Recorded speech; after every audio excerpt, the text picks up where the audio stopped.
NCLT and NCLAT, in tribunals को यहां पर सेटअप किया गया। NCLT क्या है? NCLT is national company law tribunal. तो national company law tribunal and national company law appellate tribunal को यहां पर सेटअप किया गया under the companies act. Companies act के अंडर इसे यहां पर दोनों को कॉन्स्टिट्यूट किया गया। सो NCLT के पास यहां पर ज्यूरिसडिक्शन है कि कंपनी से रिलेटेड, जो भी उनके मर्जर्स हैं, अमलगमेशंस हैं, या फिर रिवाइवल या रिहैबिलिटेशन है, उसके बारे में ये मैटर्स को यहां पर सुन सकती है। तो कंपनीज के मर्जर्स के रिगार्डिंग, अमलगमेशंस के रिगार्डिंग, रिवाइवल या रिहैबिलिटेशन के रिगार्डिंग जो NCLT है वो हियरिंग कर सकती है। एंड फर्दर जो बैंक्रप्सी कोड लाया गया 2016 में, that was insolvency and bankruptcy code, उसने इसकी पावर्स को, इसकी ज्यूरिसडिक्शन को और बढ़ा दिया। यानी कि जो कॉर्पोरेट सेक्टर के जो इंसॉल्वेंसी का प्रोसेस था वो यहां पर NCLT के अंडर शुरू किया जा सकता था। यानी कि जो सभी पेंडिंग यहां पर प्रोसीडिंग्स थी, जो यहां पर BIFR को तो यहां पर क्या कर दिया गया था? डिसोल्यूट कर दिया गया था। तो BIFR में, AAIFR में जो भी यहां पर पेंडिंग जो केसेस थे वो यहां पर शुरू किए जा सकते थे।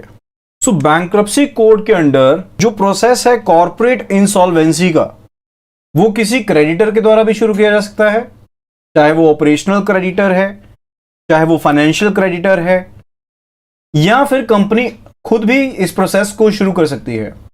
एंड जो इंसॉल्वेंसी के प्रोसीड्स तब शुरू होते हैं जब कोई डेब्ट एग्जिस्ट करता हो। तो कॉर्पोरेट इंसॉल्वेंसी का जो प्रोसेस है वो तब शुरू होता है जब कोई डेब्ट एग्जिस्ट करता हो, एंड ऐसे डेब्ट का जो अमाउंट है उसके लिए कॉर्पोरेट ने डिफॉल्ट किया हो, एंड फर्दर इस तरह का जो डेब्ट का अमाउंट है debt should be greater than और इक्वल टू ₹1 लाख। तो कम से कम 1 लाख से ज्यादा होना चाहिए या 1 लाख के इक्वल होना चाहिए, ताकि जो प्रोसीडिंग्स हैं इंसॉल्वेंसी की उन्हें स्टार्ट किया जा सके। तो जो पर्सन यहां पर अप्लाई करता है इंसॉल्वेंसी के रिगार्डिंग कंपनी की, that is called the insolvency applicant. यानी कि अगर कोई क्रेडिटर अप्लाई कर रहा है या फिर कंपनी इटसेल्फ अप्लाई करे तो उन्हें क्या कहा जाएगा? That will be called insolvency applicant. And further जो इंसॉल्वेंसी एप्लीकेंट है ये एक एप्लीकेशन को फाइल करेगा NCLT के पास, ताकि जो कॉर्पोरेट इंसॉल्वेंसी रेजोल्यूशन प्रोसेस है उसे इनिशिएट किया जा सके in respect of the corporate debtor. यानी कि जो भी प्रिस्क्राइब्ड प्रोसीजरल रिक्वायरमेंट्स हैं उनको फुलफिल करने के बाद एप्लीकेशन में जो चीजें रहेंगी, जो भी चीजें रिक्वायर्ड है उनको फुलफिल करने के बाद जो प्रोसेस है यहां पर इनिशिएट किया जा सकेगा NCLT में। एंड फर्दर अगर NCLT सेटिस्फाइड है with the content of the application, तो NCLT जो है वो एप्लीकेशन को एक्सेप्ट भी कर सकती है, उसको रिजेक्ट भी कर सकती है।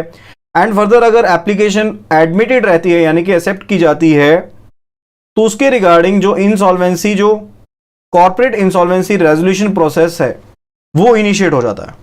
तो उसके साथ ही जब ये एक्सेप्टेंस होती है एप्लीकेशन की, तो इसके साथ ही क्या रहता है? एक मॉरेटोरियम पीरियड स्टार्ट हो जाता है।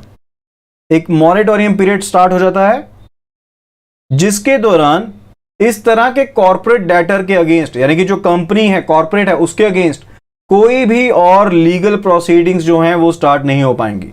तो इस मॉरेटोरियम पीरियड में कोई भी और लीगल प्रोसीडिंग्स जो है वो कंपनी के लिए स्टार्ट नहीं हो पाएंगी। ओके, यानी कि एप्लीकेशन यहां पर इंसॉल्वेंसी एप्लीकेंट ने दे दी, एप्लीकेशन यहां पर एक्सेप्ट हो गई, तो उसके साथ मॉरेटोरियम पीरियड स्टार्ट हो जाएगा, जिसमें कॉर्पोरेट डेटर के खिलाफ यानी कि कंपनी के खिलाफ यहां पर कोई भी और कोई लीगल कार्रवाई जो है वो इनिशिएट नहीं हो सकती है। एंड फर्दर एक RP को यहां पर फर्दर क्या किया जाता है? अपॉइंट किया जाता है।